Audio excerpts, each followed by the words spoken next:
Dunia kini sedang memasuki era baharu, di mana teknologi dan kecerdasan buatan kian terangkum dan merubah cara kita bekerja dan menjalani kehidupan.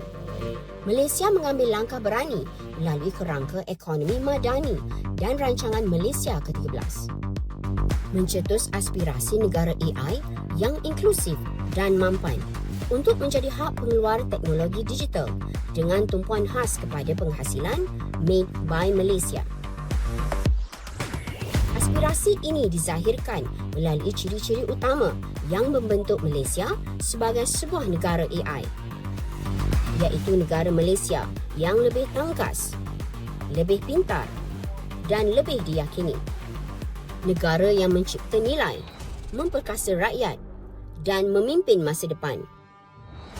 Bagi merealisasikan hasrat tersebut, kerajaan memperkenalkan Pelan Tindakan Malaysia Digital 2030 ke arah negara AI atau MD 2030. Sebuah pelan tindakan transformasi yang menyelaras semula keutamaan digital negara, berlandaskan dasar revolusi perindustrian keempat negara dan rangka tindakan ekonomi digital Malaysia sejajar dengan kerangka ekonomi madani dan rancangan Malaysia ke-13. 9 sasaran nasional menjadi tanda aras dan penilaian kemajuan yang nyata. Berpaksikan 7 teras strategik bersepadu, 29 strategi, 46 inisiatif dan 133 program akan dilaksanakan, melibatkan kerajaan, industri, akademia dan rakyat.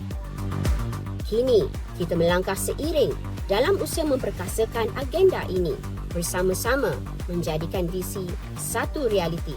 Bersama-sama kita membentuk masa depan lebih gemilang. MD 2030 ke arah negara AI.